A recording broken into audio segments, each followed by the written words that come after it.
It's time for another Dice Tower review with Zee Garcia.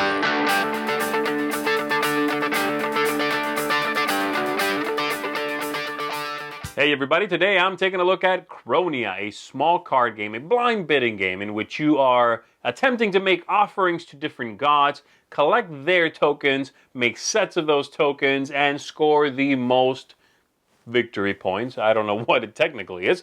The most favor, let's call it. Yeah, favor sounds good. At the end of the game. It's a fairly straightforward design. Let me give you a look at how this works. We'll come on back. I'll tell you what I thought of it.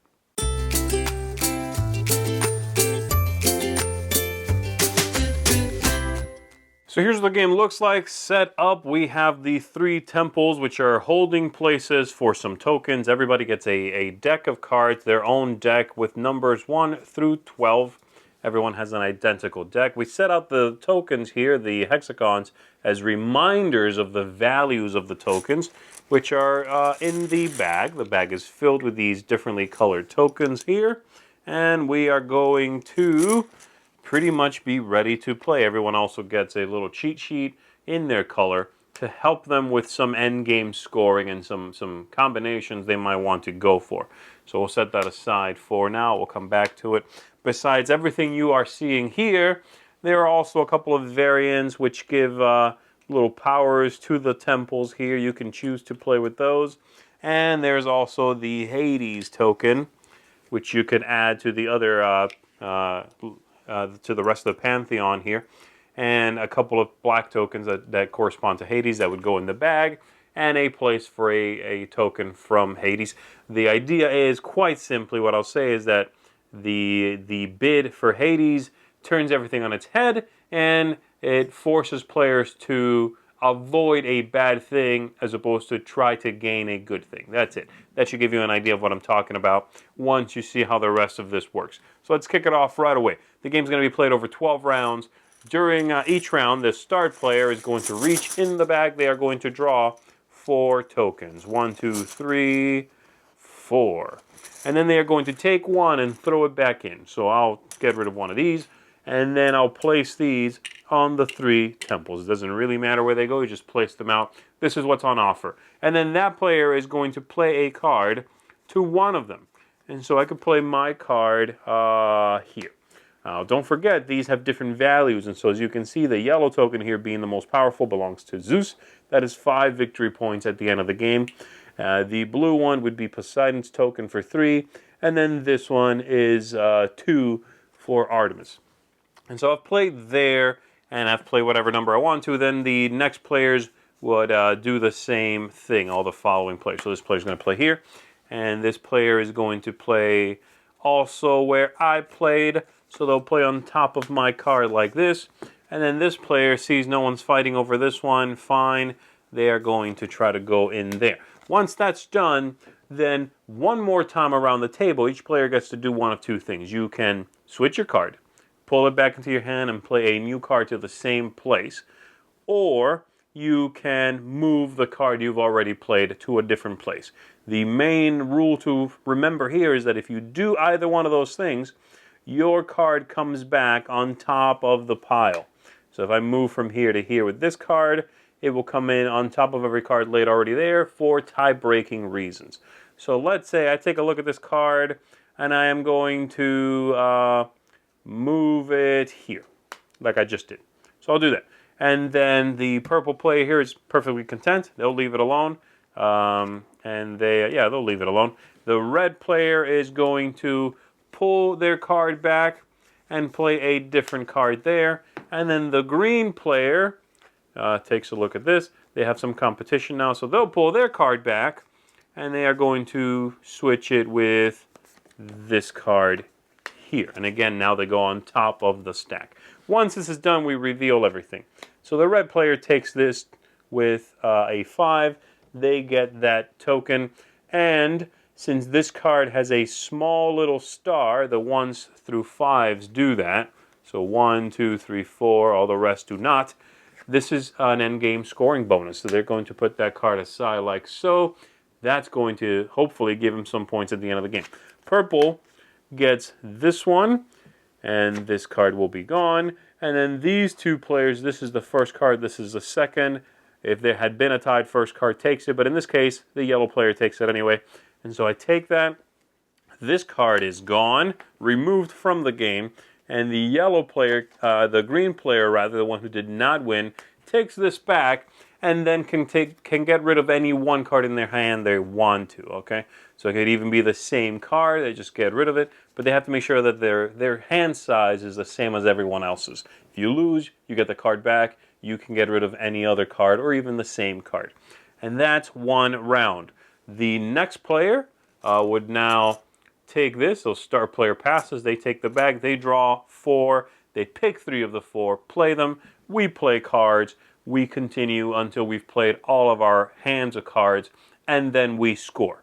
Scoring is also fairly straightforward, and again, you have one of these to help you out. But quite simply, the tokens are whatever victory points they say they are, and you are also hoping for sets of cards after that.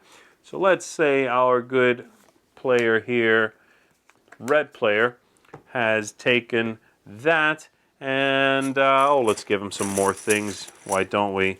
Let's give him also some of these. There we go, buddy. So their victory points are as follows. They have 2 for Artemis chips. 2, 4, 6, okay? This is going to be another 3 points. This is going to be another 5 points. Besides that, these, if you have a set of star cards laid out, you've collected these offerings, for 3, they're going to get a bonus 6 points. If they had gotten 4, they would have gotten a bonus 10 points, by the way. And then if you have a bunch of tokens of the same color, you are going to get bonus points as well. So 3 of the same color are plus 5. 4 would have been plus 10. And a full set of 5 tokens in whatever color that is the same would have gotten them a bonus 20 points. That's quite big, which makes these green tokens normally worth a single point, possibly worth it if you can score one of those very large sets. And that's it. Everyone does that. You figure out who has the highest score. That player is going to be the winner of the game. All right, so there you have it. Let's take a look at our target audience system here. Thematic ties is the first one. The theme here is fine. It's clearly pasted on. And in fact, this game is based on another game that nobody seems to be acknowledging, which is kind of weird to me. It's not, it's not acknowledged in here anywhere, as far as I could find. It's not acknowledged online in, say, places like Board Game Geek. This is very clearly based on another game from the same designers called Sultan that came out from Queen Games. Not one of their better received games, but it's a very similar game. I mean, it is very similar. And that game obviously had you were offering gems and trading and bartering for gems, trying to impress a sultan. In this one, it's the Pantheon, and you are trying to garner favor with them. It's fine. It makes for pretty pictures. The theme is unimportant, is the nicest way I can put it. So there you go. The aesthetics, which I was just talking about. Yeah, it's good. The coins are very nicely made. The little temples, though really pointless, are nice to look at, The cards are well made. The quality of the cards is okay. They're not linen finished. They're not super thick, but they're fine. I don't think they're going to see a lot of wear and tear. And so everything works together well. I even like the little hexagons to remind everybody, hey, these are the values of the tokens you are earning. And then everyone having their own scoring aid is also nice as well. So that's fine. Quality is for the most part, pretty good, and I like it. The one thing I did not like when it came to components is the packaging here. The game barely fits back in the box. This is the box with the temples built. I had to dump the tokens out of the bag and fill them in the nooks and crannies in here to even just be able to put the bag back in, and you have to fold it in sort of weird ways and try to. The string on the edge of the bag has to find its way in there somehow. Then the rules on top of that, and try to get it all to fit in there. So again, I get that this is a small footprint game, so it makes sense in this packaging. But barely fits in there. That's a little problematic for me. I don't like taking a lot of time putting a game away. So there you go. Replayability, I think, is okay. The game, what you're doing from round to round to round is the same, which means that the replayability I don't really think is there long term. I find this game is going to not be captivating after you've played a few times, because especially if you play in quick succession, because you're doing the same stuff over and over. There is very little arc here. Yeah, which cards you play early, and so your hand might be stronger than someone else's hand eventually, like halfway through the game.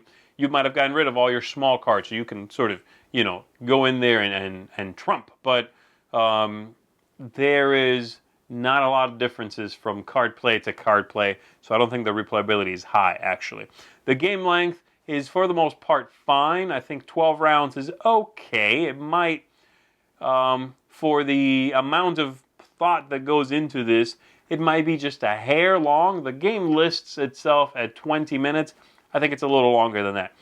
You are looking at maybe 40, let's say. 35, 40 minutes maybe. And again, that's not a big deal. But for a filler like this, it feels just a hair long to me sometimes, Probably not a big deal, though. Ease of play, the fiddliness, that's not bad. It's pretty straightforward how you play. Card manipulation's easy. The pedestals, the temples that you put the tokens on, they highlight what you're going for. So that's also easy. There's not enough moving parts for it to be fiddly, so not a problem. And then lastly, tactics and strategy and luck is part of this as well. It's okay. It's a game in which it's a little push your luck and you are alone at a temple, and when your turn comes around, especially if you're later in the round, you can pull that card back and put a really low card there because no one's fighting you. But those things are fairly obvious, A third of the way into the game, you'll be like, oh, I should be switching out high cards for low cards if I'm alone. That's pretty obvious. It's a blind bidding game, and it comes with all the flaws built into blind bidding games, except for that little round of switcheroo, which, again, is just a second round of blind bidding. So I don't think any of those things is very high. Overall, all of these points have been so-so, haven't they? But I don't dislike the game. I found it to be an enjoyable experience, and certainly the components here and the look of the game go a long way towards that. But it's, I think, going to have all the same issues that the original design Sultan did. It's samey. It is, there's not a lot of drama. There's not a lot of arc. There's going to be a couple of moments where you flip over cards and we're like, aha, we tied, and you were first. Oh, boo, or hooray for you. But that's largely it. The extra stuff is nice, the Hades stuff, but it's almost feels like very little to sprinkle on top of the system. System's fine. It's just largely uneventful, And so, if you enjoy blind bidding games, if this is looking good to you from the overview, I would say, yeah, go ahead and grab it. But if not, and if you already own a lot of fillers, I don't think this one's necessarily going to bring anything new to the table. You're not going to see anything here that you haven't seen somewhere else. Set collection, blind bidding, you know what you're getting, So there you have it, Kronia. Not a bad game, but not one I would necessarily say rush out and buy. Thanks so much for watching the Dice Tower videos. Find more great videos and reviews, as well as our top-rated audio podcast at Dicetower.com. You can also find other great shows at DicetowerNetwork.com. I'm Eric Summerer, and you've been watching The Dice Tower. The Dice Tower is sponsored by Cool Stuff Inc., where you can find great games for great prices. Cool stuff in stock. Check them out at CoolStuffInc.com.